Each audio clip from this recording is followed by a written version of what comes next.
You do, and you make it an Evo version, and Dusan Palkra really propelling this car around the Imola circuit. The fastest driver thus far is Alex Sartingham with a 1:47.241, and methinks that Dusan Palkra might be able to better that time as he heads towards the timing line now. His target at 1:48.984. And he crosses the timing line now with a 1:55.60, which puts him second fastest within class, which is third fastest overall. The order is Sartingen, who is quickest, then it's Alex Fox, who's second fastest, then it's Dusan Palkra, ahead of the P4 driver at the moment, Werner Genter, the MOL Sportwagen Hanover driver, who is fourth fastest overall. So there you can see on the left-hand side of your screen all the names and times as they come up, including now Miroslav Weibo, father of Matthews, and Matthews drives in the Trofeo Pirelli Ferrari Challenge. Miroslav driving in the Coppa Shell. So, and there is Corinna Gosner, if I'm not mistaken, and an awful lot of cars making their way out onto the track now, Nico. Yeah, we've got, I think, 5 cars still remaining in the pit lane, 13 out there on the track, which already makes it a pretty busy track. So you'll have to pick out your spot on the circuit to get a clean lap, which ideally will not be compromised by any other driver that you need to navigate your way around, and which will inevitably compromise the lap time. So not quite too many time set, but obviously many of them still on the outlap, which makes it even harder if you've got someone who's still, warming up the tire to get past without losing too much time. And I think we've just seen an instance of that happening, as Alex Sartingen was not getting the go-ahead, as he is currently not on a fast lap, and I would anticipate him to either come into the pits and settle down, or maybe go for another quick lap after this one. Corinna Gosner, obviously, she is on a very quick lap, and as we can see on our screen, very aggressive on the exit, almost too aggressive. Kicks up a bit of dust there. She obviously from the very, very successful and dominant Gosner family, a 1:48.358. That puts her P5 overall. There's Deborah Mayer to the left-hand side of our screen there from the Iron Lynx team. But just as you were mentioning the successful Gosner family, Thomas Gosner goes quickest. That's Corinna's father. He's just put in a 1:46.771. So Thomas Gosner is quickest. Daughter Corinna is fifth fastest overall, but third fastest in class. Alex Sartingen is second fastest. So it is all looking pretty lively out there at the moment. Right, and here comes, been really looking forward to seeing this car from Racart Kroijmans.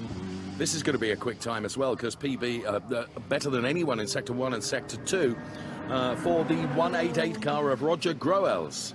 Here comes Roger now. He's going to cross the timing line, and he is third fastest with a 1:47.922, Nico. That's a good showing. That was probably only his second timed lap. Yeah, and he was on top of the timing screen after free practice. As Thomas Gosner takes a very sideways moment. My problem with that car is, I'm sorry to go on a tangent, that it's a little bit of a different shade of green that Manuela Gosner used to race in. It's a little bit more metallic.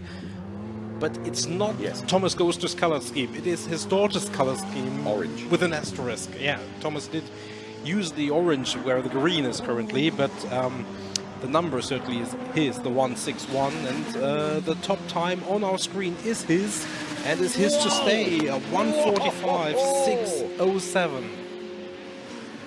That is, Nico, a full 1.6 quicker than anybody else, whether the colour scheme is to your liking or not. By Jiminy, he is giving it everything in that car, and he's very quick. I didn't dislike the colour scheme. It's just not intuitive for me to see a Gosner in that red and in that black and green, and it's not Manuela. That's just, it takes a little bit getting used to, but I'll get around to that, I'm sure. Manuela, of course, is here, but here in a sort of a guidance and coaching capacity as Dusan Palkra, who is the quickest of the AM drivers with a 1:47.570. We watch Dusan Palkra now, the Scuderia Prague driver. This is not going to be a blistering lap. You can tell that because Sector 1 and Sector 2 were not fast enough, and he would have to find so much time in Sector 3. But in fairness, he is quickest within class anyway. It would mean currently, if everything stopped now, he would have pole position within class, although he would be P3 on the grid overall.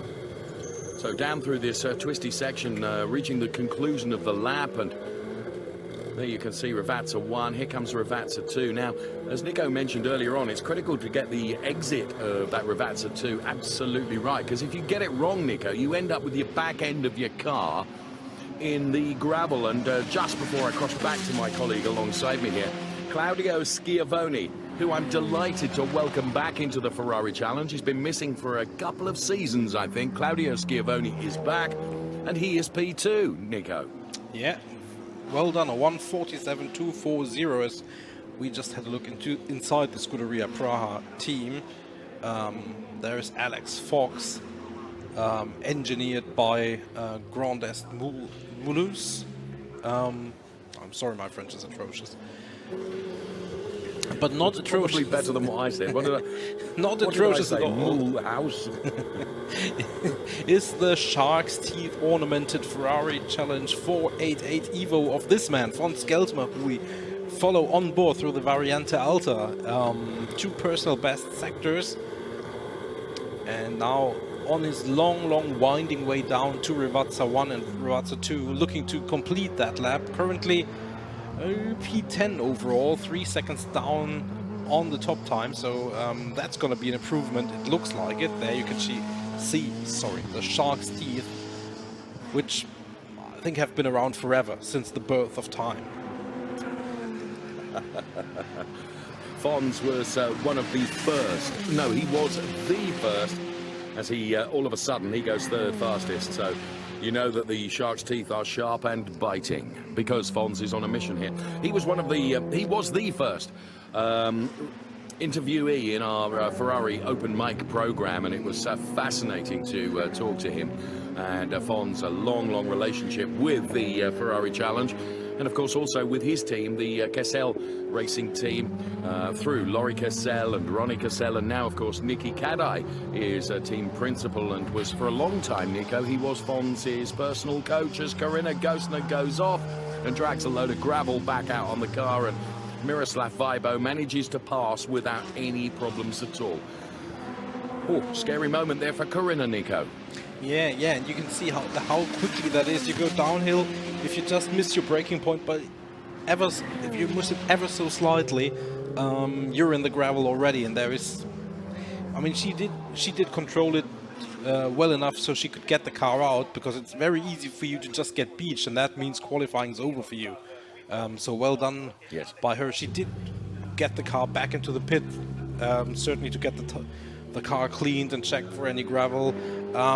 Tire rules for this event are a little bit different than they are usually. Pirelli usually allocates 2 sets of tires for the drivers, 1 for each race day. Now here, it's 1 set per session, which is specifically allocated, so the drivers will not have to think about worrying or preserving tire for the race. They can go flat out until the end of this session and take everything out of the tires, because they will not be needed again, as Fons Geltmer improves on his time, but not quite on his position. P3 still. It's very close though, isn't it, between P3 and P2? We are talking about just a tenth, or just a shade over that. So Fons Geltmer doing a very good job out there. He's delighted to be back racing again, the Netherlands-based racer. One of the true characters and very fast racing drivers that feature in the Coppa shell of the Ferrari Challenge. And the order is Gosner Groels, then it is Skeltermar, Schiavone and Sardingen in terms of the shell drivers.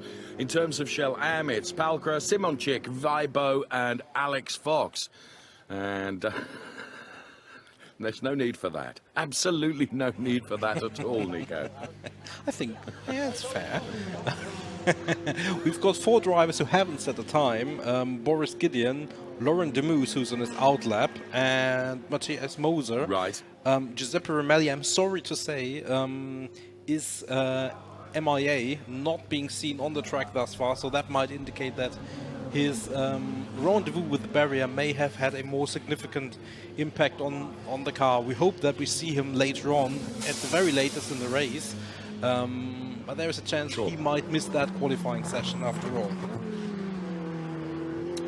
Well, and that just goes to prove, Nico, that when we see an incident and we think that it looks pretty innocuous, actually it can be more problematical than we think.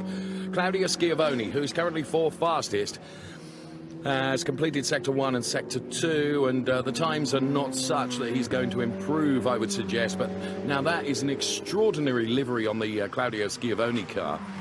Claudio Schiavone driving for the Iron Lynx, Nicky Hasler concern. There's Ernst Kirschmeyer. Ernst Kirschmeyer, another one of those that I spoke to in the Ferrari Challenge Open Mic series, and fantastic guy to talk to. He, of course, drives for Baron Motorsport. And Nico, he was, as you well know, he was talking about this hilarious story of how Philippe Baron, team principal, and himself, a fairly successful Ferrari Challenge driver of some repute, that when Philip feels that Ernst has under-delivered, he gets the raving ump with him, to the point at one event last year he refused to fly back with Ernst. So disappointed was he felt he'd got so much more and he didn't deliver. So team principals are very important, aren't they? I mean, I think everyone who knows Baron will agree, and Ernst Kirschmeyer just goes P2 at 1:46.0, so that's that definitely elevates Ernst Kirschmeyer into the area of the timing screen which he feels more at home in than the more lowly position he was before. Philip Baron, I think it's fair to say, and everybody who has seen him around the racetrack knows that he's a pretty emotional person, and he has shown that both as a racer and as a team principal, apparently, which is just one of the great characters here in the Ferrari Challenge. And Philip has been part of that for, I don't want to insult him, but the better part of 15 years, I would say. Yeah, and he still looks as though he's 21, doesn't he? He's a not that I'm vegetarian in any way, but he's a good-looking bloke. He is. Always looks young, is what I'm trying to say. I'm really digging myself a hole here, so move on to something else, and that is that Dusan Palkra is still P1 in the AM class.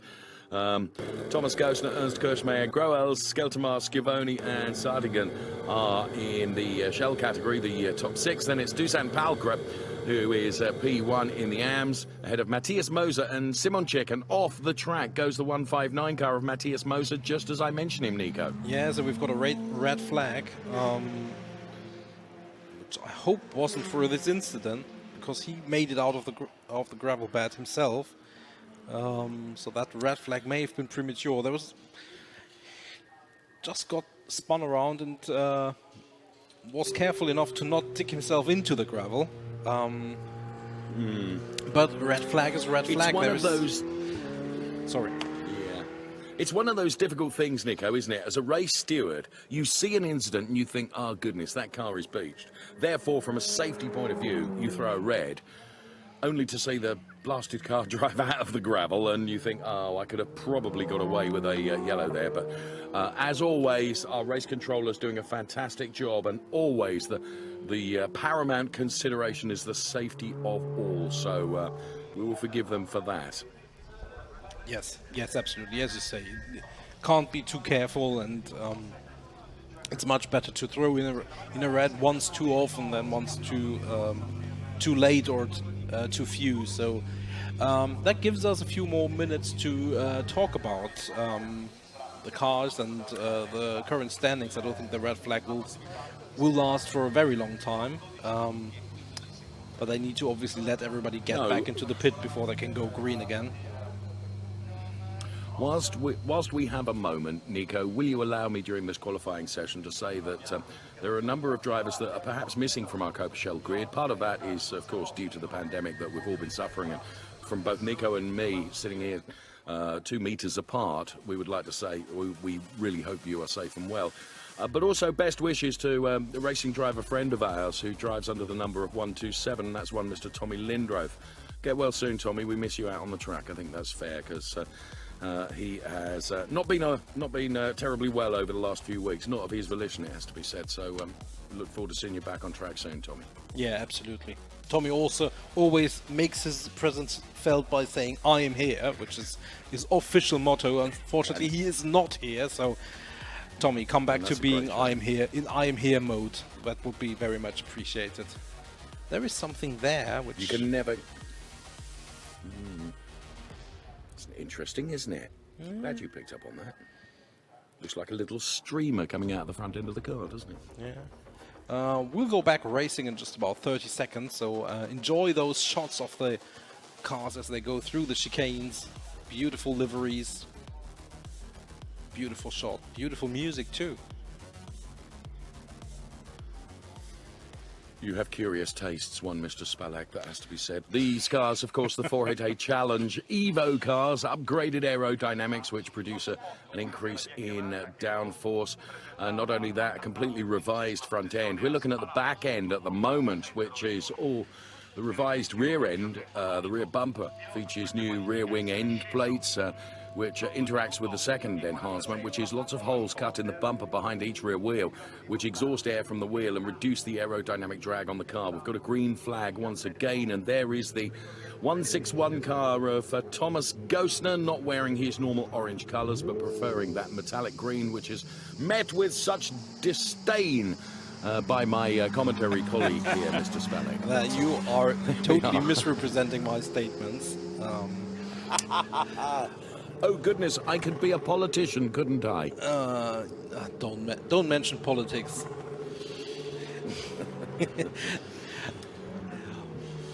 This man on his debut is doing a very good job, isn't he? Roger Groels is third fastest. There is Manuela Gostner to the very left-hand side of your picture with her sister Corinna in the car. You'll recall Corinna, the back end. Not Corinna's back end, the back end of the car. Just got into the gravel out of Ravazza 2, but Corinna will be back out on track again shortly. She is 8th fastest overall. She's 7th fastest within class. As we continue to watch Roger Groels here, doing a very good job indeed. He's 3rd fastest overall with a 1:46.142. Now, Nico, I know you and I have this discussion and had this discussion over lunch. Talking to some engineers and some drivers, it takes more than a lap to get the tyres up to where you need them to be. You kind of need almost 1.5 out laps before you can really push.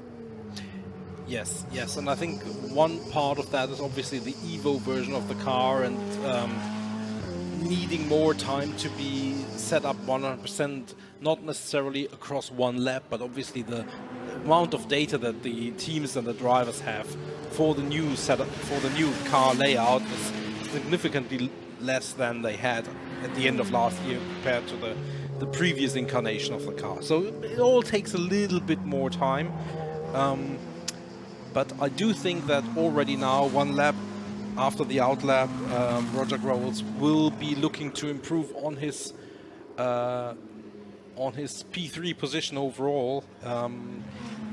May not quite work with already 3/10 after the first sector, but if the tires come into the right window now, there's nothing saying that he can't make up that time again and challenge for the current pole position, which is a 1:45.607, still held by Mr. Thomas Gostner in that beautiful black and green liveried car.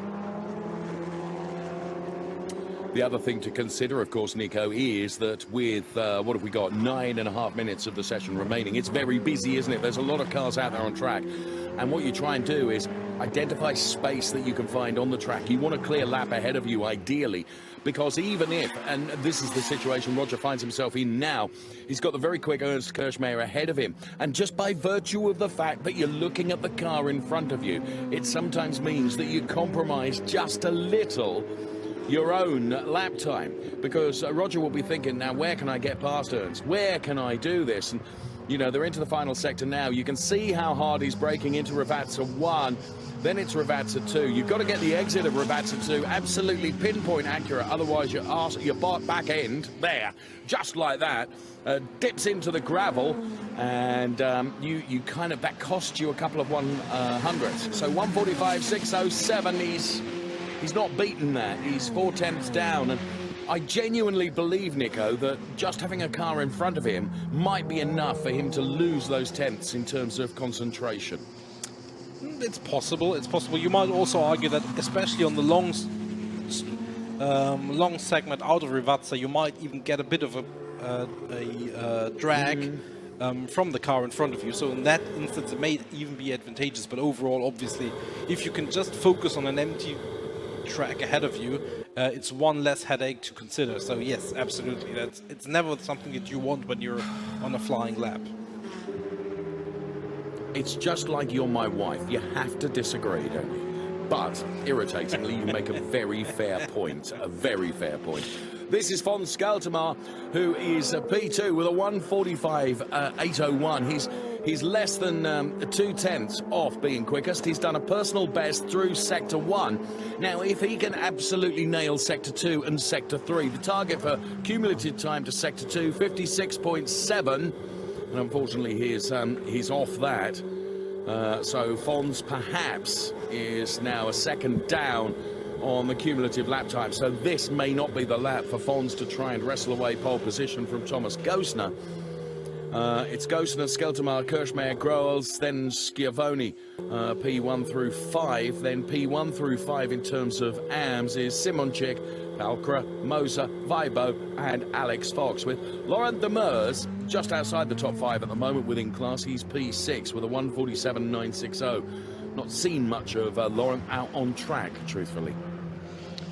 No, but there is currently 16 cars out there, so we have to somehow allocate our attention. And Lauren has been on the losing end of that selection. Maybe we will see him. I'm sure we'll see him in the race later, because if Lauren is one thing, he is a very good and entertaining driver, and he's proven that, especially over the last season, how much he has improved and how much he has come to the forefront of the Coppa shell. And such a nice man as well. He really is a lovely gentleman.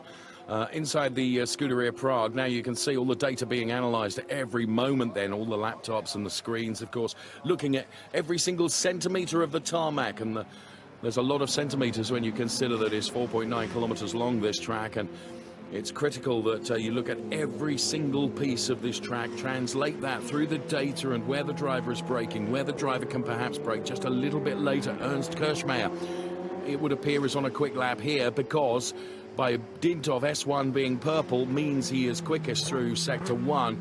If he can do the same through Sector 2, no, he can't. He's dropped considerable time through Sector 2. This is perhaps not going to be the lap that sends him into the top 2. You can see he's bailed out of the lap and Roger Growls goes by.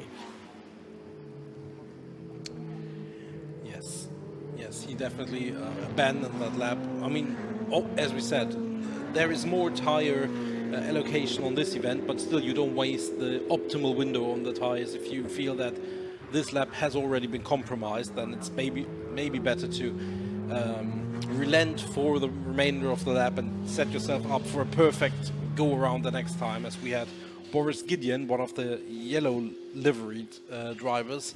He currently on P15 overall. That should be around P8 in class. Here's the man who we started the session with. Sorry. Indeed, no, don't apologise. And Sardigan is going quickly here. Quicker than anyone through Sector 1, personal best through Sector 2. Someone has just beaten that Sector 1 time, because it's now gone green, as you can see. So brakes hard. Oh, just manages to hold on to it. Can he hold on to it on the exit of Ravazza 2? Yes, he does. The target time of 1:45.607. The clock is counting down, and we're not going to beat that time. It is a 1:47.956, so doesn't improve. Here is the 188 car of Roger Growls then. He has done personal best in Sector 1. Sector 1 time looking very good. He's currently 4th fastest. PB in Sector 2. Climbs uphill now. So Ghostner still quickest. Skeltermar second fastest. Sorry, Nico. No worries. And he's just 0.02 of a well, 12,000ths of a second behind Ernst Kirchmeier overall. So if he can, even the most minute of improvements might mean that he leapfrogs Ernst Kirchmeier into P3 in the standings. And with only 3.5 minutes to go, that would definitely be a worthwhile achievement. One that could stick around. But Ernst Kirchmeier just, I think, right behind him. Now, that might be another car after all, but he's heading for the timing line, and a 1:46.01, and he does that. 1:45.986 is enough to get into P3, so the inside of the grid on the second row. And as you mentioned before, this start-finish straight isn't really a straight by any description, and since right after the start line, the track takes a little bit of a left. That means that the pole position side on the grid, as we see the 150 car of Werner Gentner slow through the chicane, if you're on the odd numbers on the grid, that means you're on the inside of that little kink, and we've seen drivers leapfrogging multiple cars being on the right side of the grid, especially on this circuit. Very good point that you make. We're on board with Ernst Kirchmeier now. We're not on board with him, but we're following him. His target of 56.792. I don't think he's going to do it on this one because Sector 1 time was not quick enough. No, sure enough, his 57.420 cumulative time is 0.6 down. And that's a big, big margin to make up in Sector 3. And I don't think he's going to be able to do that, sadly. We have less than 2 minutes remaining in this qualifying session. The session that has seen Thomas Ghostner so confident that he's parked the car in the pit lane with his 1:45.607, which gives him P1 within class. Mikhail Simonchik with a 1:47.203, quickest in terms of the AM drivers. He too so confident that he's parked the car in the pit lane. Ernst Kirchmeier could improve, and he will, Nico, get another lap in, should he so want it, after he's crossed the timing line now. There will just be time for him to get another lap in. Oh, and he 7,000 slower than Roger Growles on his previous lap, so P3 and P4 unchanged, but it's the most minute of differences. Alex Sartingen heads towards Rivazza 1 with two very good personal best times, looking to improve on his P7 overall, P6 in class, as you can see on your screen. So if he can improve just by a few tenths, that may elevate him in for the grid later on. Timing line approaches. Yeah, yes, you're right. No improvement in class, but one overall, as he's leapfrogged Michael Simončić, pushed him down into P7. There is the Claudio Schiavoni car. Talking about liveries, I'm surprised you like that one, because that, you know... Why? I don't know, because I like it. I think that's why I'm surprised that you do too. Claudio's partner there, Deborah Mayer.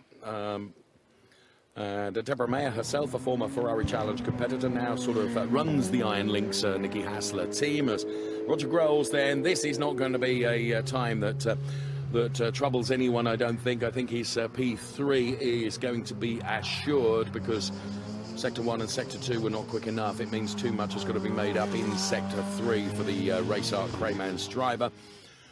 So the order, I'm pretty confident in saying, and he's bailed the lap anyway and is in the pit lane. So top three in each is Thomas Ghostner, Fons Skeltermar and Roger Growles. Then in terms of the Shell drivers, and in terms of the Shell AM drivers, it's Simonchik, Alex Fox and Dusan Palkra. And who is this? Just coming round the turn there is Boris Gideon.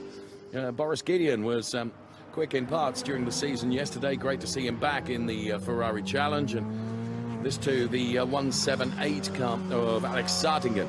Alex has done a personal best in, better than anyone in Sector 1 and Sector 2. So right at the final knockings of this qualifying session, here comes Alex Sartingen then. Is he going to improve? heads towards the timing lane now. And crosses the timing line, but stays in his P6 position. That was quite a dramatic and quite an interesting qualifying session, Nico. Definitely. With Thomas Gostner, incidentally, the man who is on pole position, I say that, but he has been asked to come up to the stewards, as is Miroslav Weibo. Not sure if there is certainly nothing we saw that would put him into the bullseye of the people who regulate and referee our sport, but they have access to sources that we don't necessarily have. So I guess if you're on pole and you're being told to go up to the steward, that's never a good message. No, I think you're right in your interpretation of that. That's not necessarily good news. There's Corinna Gosner. Hi, Corinna. Good to see you. If I shout loud enough, you might be able to hear me, because I'm just to the left of you, but upstairs a bit. Clearly, she didn't hear me. Okay, there the 1-2-2 car of Miroslav Weibo, the Scuderia Prague driver. This, the Shark's Teeth, the unmistakable Cassel racing driver that is von Skeltermar. Then we see the 109 car of Ernst Kirschmeyer, the Baron driver, and there once again Miroslav Weibo.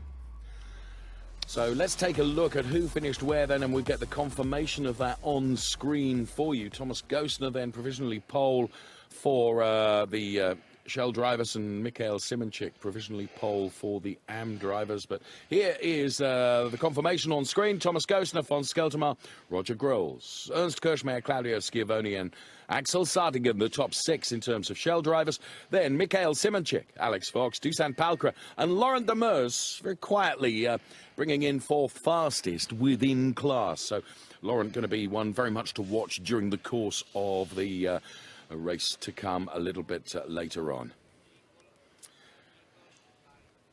So stand by for the race to come a little bit later this afternoon. Thank you for being part of qualifying